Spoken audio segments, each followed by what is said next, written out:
चर्चा खुशियों की कि आदमी कैसे खुशियां ज़्यादा ले सकता है। आज ऐसा समय आ गया है कि परिवार टूट रहे हैं, बच्चे बड़ों की नहीं सुनते, बड़े इसलिए टेंशन में हैं कि उनकी कोई सुनता नहीं, और बच्चे इसलिए टेंशन में हैं कि उनके ऊपर उनकी राय थोपी जाती है, उनके ऊपर जबरदस्ती की जाती है, जैसा वो चाहते हैं उसको जीने नहीं दिया जाता। इस वजह से परिवार बिखर रहे हैं। हमारी संस्कृति जो अपने आप में नंबर 1 थी, वो आज टूटने की कगार पे है। दोगले मापदंड हो गए हैं। पुरुष जो है वो चाहता है मैं आजाद घूमूं, मैं फॉरेन कल्चर को अडेप्ट कर लूं, मेरे लिए कोई बंदिश ना हो, मैं कहीं भी घूमूं, कहीं भी चरूं, मुझे ना रोका जाए। पर खुद की मां, खुद की बहन, खुद की बेटी, खुद की घरवाली वो इंडियन कल्चर को अपनाए, वो ना कहीं खुले चले। कैसा कल्चर हो गया हमारा। आप जब गलत कर्म करते हैं, दूसरे सादे शब्दों में किसी की बहन बेटी को लेके घूमते हैं, तब तो आपको खुशी आती है। पर जब आपकी बहन बेटी के साथ कोई होता है तब आपके आग लगती है। तो जब आप किसी को लेके घूम रहे होते हैं, क्या आपको तब नहीं होता कि ये भी किसी की बहन है, किसी की बेटी है? सो कहने का मतलब, एक जैसा संस्कृति ने, भारतीय संस्कृति ने पवित्र वेदों में एक जैसा माहौल बनाया था कि अगर पति पत्नी के लिए देवता है तो पति के लिए पत्नी भी देवी है। पैर की जुत्ती नहीं है। जो लोग ऐसा समझते हैं, चाहे वो पति हो या पत्नी, क्योंकि आज ऐसा दौर चल रहा है, कमाने वाला, या यूं कह लीजिए विचारों की वजह से कई बार पति हावी रहता है कहीं पे तो कहीं पत्नी। ऐसा नहीं होना चाहिए। बराबर का दर्जा होना चाहिए। एक दूसरे का सम्मान करो। राय लो तो दोनों जने, हो सके बुजुर्गों को भी शामिल करो। किसी बिजनेस की राय, परिवार की कोई व्यक्तिगत काम धंधे की राय। क्यों? क्योंकि पता नहीं कौन परिवार में से अच्छी राय दे दे और आपका बिजनेस व्यवहार तरक्कियों में चरम सीमा पे पहुंच जाए। आपको लगता है आपके बाप को कुछ नहीं आता, वो तो अनपढ़ गंवार है। दादा दादी तो बहुत पुराने जमाने के हैं। गलत। एक शिक्षा होती है जो उम्र के साथ मिलती है, तजुर्बा। कितने पढ़ लिख लो, कितनी डिग्रियां ले लो, जिंदगी का तजुर्बा जो सिखाता है वो किताबें नहीं सिखा सकती। इसलिए उनकी बात सुना करो। क्या पता आपको आपके घर में ही कोच मिल जाए जो आपको कोचिंग दें और आपका बेड़ा पार। और बुजुर्गों को चाहिए बच्चों की बात भी सुननी चाहिए। आपको एक छोटा सा उदाहरण देते हैं। बेपरवाह जी परमपिता शास्त्राम जी दाता रहबर, जो अब इस बॉडी में हैं, वो उस बॉडी में भी घूम रहे थे। बेरियों की तरफ हम जा रहे थे और रास्ते में एक छोटा सा बच्चा मिला। कहने लगा पिताजी पिताजी बात करनी है। पूछा बोल बेटा क्या बात करनी है? तो कहने लगा सफेद कपड़े या कोई भी कपड़ा आप डालते हैं ना, जब उल्टा करके डाला करो। तो हमने पूछा क्यों भाई, किस लिए बेटा? कहने लगा जी एक तो दाग धब्बा, अगर हल्का फुल्का मिट्टी आएगी तो अंदर आएगी और झड़का के पहनेंगे उड़ जाएगी। हल्का फुल्का धब्बा लगा भी तो अंदर की साइड लग गया। दूसरा, परमपिता जी कहते यानी कि वो हम बताते, कहते क्या कि मक्खी मच्छर आएगा तो अंदर की साइड में रहेगा और जब उसको सीधा करेंगे तो वो निकल जाएगा, और उसको पहनेंगे तो नेचुरली सही रहेगा।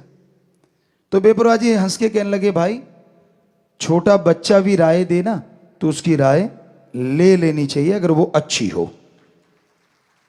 तो जो आपके नन्हे नन्हे फूल हैं, छोटे छोटे जो खुशबू बिखेर रहे हैं, कलियां हैं, ये छोटे छोटे बच्चे भी दिमाग रखते हैं, इनके भी दिमाग है, यहां भूसा नहीं भरा हुआ। अगर इनकी बात भी आप सुन लो तो क्या पता ये आपसे बढ़िया कोई सजेशन दे दें जिससे पूरे घर का फायदा हो जाए। क्या पता ये कोई ऐसे बढ़िया आइडियाज दे दें जिससे घर परिवार में प्यार बढ़ जाए। कम मत आंको किसी को भी।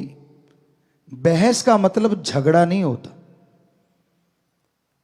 क्योंकि हमने बहुत देखा है लोग जब बहस करने बैठते हैं, बहस का मतलब दूसरे शब्दों में अगर सही बोले तो चर्चा होना चाहिए। चर्चा करना, किसी टॉपिक पे चर्चा करो, तो वो चर्चा करना ज्यादा सटीक शब्द है। बहस तो झगड़ने को भी आजकल नमूना बन गया है, झगड़े को ही बहस कह देते कि शुरुआत बहस और फिर झगड़ा।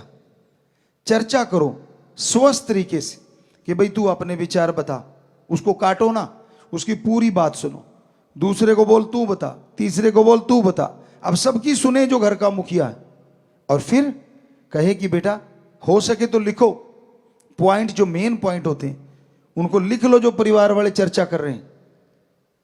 तो जिसका सबसे बेस्ट है उसका क्यों बेस्ट है और दूसरों का क्यों कम है ये बताओ, और फिर कहो कि मुझे ये लगा कि ये सबसे बेस्ट तरीका है। फिर चर्चा करो क्या बेस्ट है, इसमें क्या माइनस है, क्या प्लस है। तो यकीन मानो लास्ट में उस चर्चा का जो रिजल्ट है 100% पॉजिटिव निकलेगा और आपके घर में खुशियां आएंगी। पर आप बात करने से पहले ही काट देते हो, तुझे बड़ा आता है, तू बड़ा कल का छोकरा और मुझे समझाएगा, तू होता कौन है। आपकी ईगो हार्ट हो गई क्योंकि बच्चे ने आपसे बढ़िया तरीका बता दिया। ये गलत है, बल्कि खून तो आपका है, बल्कि मान करो, सत्कार करो, खुश हो जाओ कि देखो मेरे खून में कितना ज्यादा अकल है, कितनी ज्यादा दिमाग है। पॉजिटिव लो उस चीज को, नेगेटिव ना लो। और बच्चों को भी जैसे हमने बताया अपने मां बाप का सत्कार करना चाहिए, इज्जत करनी चाहिए। ये आप मान लीजिए 20 से 30 साल की उम्र की चर्चा कर रहे हैं हम अभी जो कर रहे हैं। वैसे तो बचपन से आजकल माने तो बचपन से 30 साल तक बुजुर्ग कोई बात नहीं समझ पा रहे, आपके मां बाप, दादा दादी, नाना नानी, मतलब बुजुर्ग आपसे बड़े, तो आप बजाय उनको नीचा दिखाने के बच्चों प्यार से, सत्कार से, इज्जत से बात करो। पहले उनकी पूरी सुन लो, फिर उनका सत्कार करो कि भाई पापा जी आपने बहुत बढ़िया बात बताई, पर अगर आप आज्ञा दें तो क्या मैं भी कुछ बता सकता हूं, मेरे भी माइंड में कुछ आइडिया आ रहा है। तो हमें लगता है उनकी ईगो हार्ट नहीं होगी, अहंकार को ठेस पहुंचती है ना, तब गड़बड़ होती कि मैं बड़ा तू छोटा, तू है क्या। तो जब आप कहोगे कि जी मैं, अगर आप आज्ञा दें तो मैं आप एक रिक्वेस्ट है, मैं भी अपनी बात रखना चाहता हूं, यकीन मानो उसको लगेगा हाँ मेरी ईगो हार्ट नहीं, क्योंकि पहले ही सत्कार कर दिया, उसको बड़ा बना दिया, तो फिर वो आपकी बात भी सुनेगा और अच्छी लगेगी तो मानेगा भी। तो ये तरीके होते हैं घर परिवार को बांध के रखने की। संयुक्त परिवार होते थे तो उसमें कितनी खुशियां होती थी। तो कहने का मतलब संयुक्त परिवार जो होता है ना, बड़े फायदे होते हैं। मान लो 2 भाई हैं, इकट्ठे रह रहे हैं, आगे 2 बच्चे हैं, तो उनमें से एक भाई नौकरी करता है, दूसरा भाई अगर मान लो खेती बाड़ी या कोई थोड़ा बिजनेस करता है, तो कहते हैं ना 1 और 1 11 हो जाते हैं और एक ही रह जाता है। और दूसरी बात, खास करके सत्संगियों को, हम अपने उन बच्चों को जो राम नाम से जुड़े हैं जरूर हाथ जोड़ के कहना चाहेंगे कि अगर आप 2-3 भाई हो, इकट्ठे रह रहे हो, तो 2 लोग अगर घर का काम कर रहे हैं और एक सेवा के लिए फ्री हो सकता है, तन मन धन से परहित परमार्थ कर सकता है। बदल बदल के करते रहे ना, एक बार एक आ गया, दूसरी बार दूसरा आ गया, तीसरी बार तीसरा आ गया। और आज के युग में, आज के समय में परहित परमार्थ अपने को छोड़ के सारी सृष्टि का भला करना, अपना तो करना ही होता है, वो तो एक आत्मिक मालिक ने शक्ति दी है कि आप आत्मिक रक्षा करें, आत्मरक्षा वो तो करना ही है। लेकिन फिर अपने को छोड़ के परहित परमार्थ करने वाला कोई कोई है। अगर सारी जनसंख्या देखें तो वीडियो बनाने वाले मिल जाएंगे, एक्सीडेंट हुआ पड़ा है, खून निकल रहा है, कोई किसी को मार रहा। अभी पीछे एक हमने देखा, शरेआम दिल्ली में एक राक्षस प्रवृत्ति का बच्चा एक बिटिया पे चाकू बरसा रहा था। वो बड़ा हाईलाइट हुआ था, हमने टीवी पे देखा। तो वहां लोग आ रहे हैं, जा रहे हैं, किसी ने कोई वीडियो बना रहा है। अरे लानत ऐसे लोगों पे और लानत उनके शिक्षा पे। क्यों नहीं दो चार ने मिलके उसको पकड़ लिया, उसके पीछे से जाते और बाजू काबू कर लेते, बात खत्म। लेकिन नहीं, मरने दिया। यहां तक नहीं, उसने पत्थर उठा के वो जो किया, ये रोंगटे खड़े करने वाली घटना थी। लेकिन वहां लोग ऐसे जा रहे थे जैसे कोई बात ही ना हुई हो। कहां गई हमारी संस्कृति, कहां गई हमारी इंसानियत, जिसके बल पे हमारी संस्कृति पूरे वर्ल्ड में नंबर 1 है। हमें खुशी है हमारे 6.5 करोड़ बच्चों पे, खास करके उन बच्चों पे जो ऐसे समय में इंसानियत को नहीं भूलते और लोगों की मदद करते हैं। चाहे बाढ़ का पानी हो, चाहे भूकंप आया हो, प्राकृतिक आपदा या ऐसी कोई चीज दिख जाए, वो नहीं पीछे हटते। एक्सीडेंट हुआ पड़ा है, उसको उठा के हॉस्पिटल पहुंचाएंगे। जब हमने शुरू किया था, शुरू में कुछ बच्चों को परेशानी भी आई, क्यों वो लेके जाते थे, लोग उन्हीं को बिठा लेते थे कि तू, तेरी गाड़ी से तो नहीं हुआ एक्सीडेंट, औरों की छोड़ो, हम अपनी बात सुनाते हैं आपको। राजस्थान में श्री गंगानगर साइड से हम होते हुए गुरुसर मोड़िया जा रहे थे। तो जैसे ही सुखाड़िया सर्कल है, वहां से निकले, बुद्रवाली से आए थे, गंगानगर में किसी घर गए थे, तो वहां से निकले, हमारे आंखों से थोड़ा सा दूर बस ने बैक मारा और एक बाइक पे बच्चे थे, तो वो तड़ाक से नीचे गिरे। तो गिरते ही हमारी गाड़ियां नजदीक पहुंची, तो हमने सेवादारों को बोला कि भाई पीछे से इनको उठा के हॉस्पिटल पहुंचा दो और इनका इलाज करवाओ। अब हम तो ये कह के चले गए, गुरुसर मोड़िया पहुंच गए। अगले दिन पुलिस आती है, पता नहीं उसी दिन शाम को, सारी गाड़ियां चेक कर ली, एक एक गाड़ी चेक करके फिर कहते गुरुजी वाली भी चेक करनी। हमने कहा करवाओ। वो गाड़ियां भी चेक कर ली, कहते हाँ आपने तो एक्सीडेंट नहीं किया।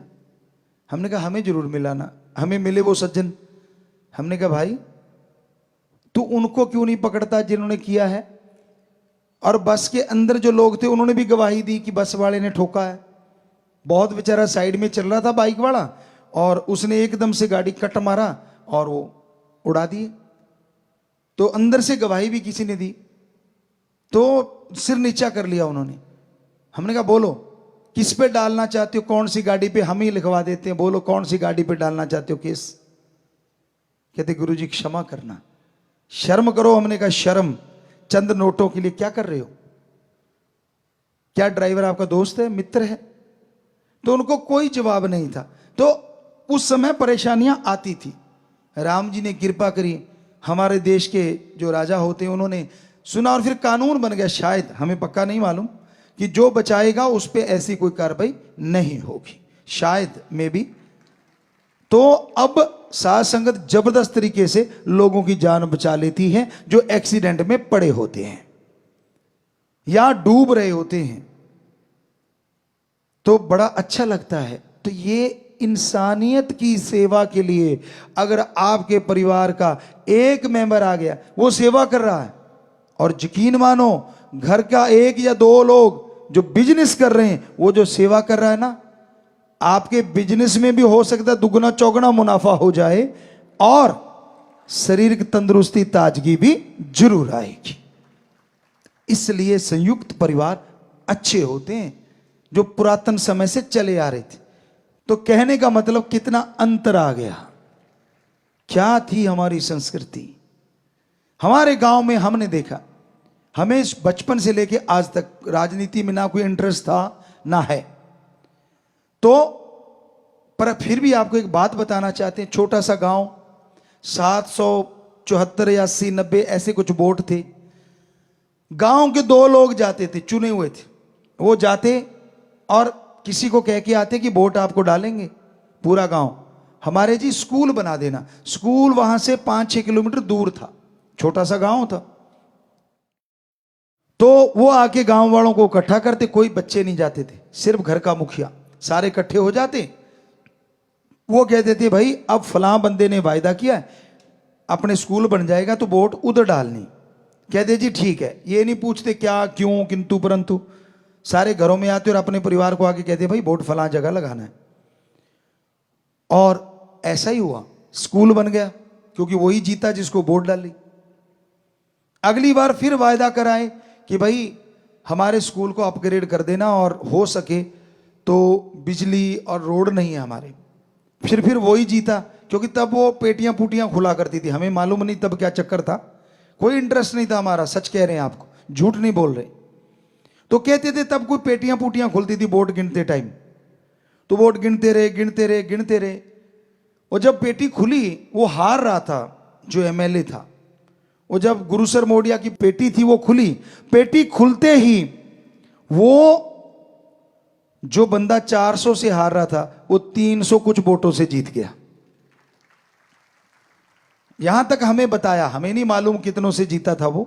तो पेटी खुलने की वजह से वो, क्योंकि गिनती करवा रहा था, उसको पता चल गया कि हां मुझे इन्होंने ही जिताया है। तो फिर 10वीं का स्कूल भी बना, रोड भी बनी और बिजली भी आई।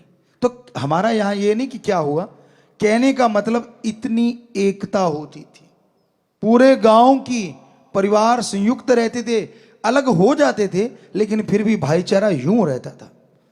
क्योंकि तब जो हमने देखा, बुरा ना मानना, माता बहनों की थोड़ी खड़क जाती थी, भाई भाई तो कई बार एक रह लेते थे, पर उनकी थोड़ी सी रोटी के पीछे, दाल के पीछे, चावल के पीछे, सासू के पीछे, ससुर के पीछे गड़बड़ हो जाती थी। तो उस वजह से घर तो अलग हो जाते थे, कहते थे चूल्हा अलग कर लिया। तब ये नहीं कहते थे खेती बाड़ी बांट ली, कि चल चूल्हा अलग कर लो भाई, ताकि झगड़ा ना हो। तो वो घर थोड़ा सा अलग हो गया, लेकिन खेती सांझी, काम धंधा एक ही कर रहे हैं, वही सारा कुछ भाईचारा। तो वो भी बढ़िया है जिनके ये है। तो सत्संगियों तो जरूर चाहेंगे कि अगर पॉसिबल हो झगड़ा नहीं करना, झगड़े से तो अच्छा है चूल्हा अलग ही ठीक है। पर अगर लगता है काम धंधा साझा कर लो, और 1 महीने के बाद हिसाब जरूर कर लिया करो, चाहे सगा भाई है, चाहे दोस्त है, चाहे मित्र है, लंबा मत डालो। महीने के बाद हिसाब होगा तो अगर कोई बेईमानी कर रहा है पता चल जाएगा, तो अपना किनारा कर लो, और लगता है कि सारा सही चल रहा है तो और जोर लगाओ। तो ऐसा अगर पॉसिबल हो तो आप जरूर करना। मालिक आपको खुशियां दे, बहुत आशीर्वाद।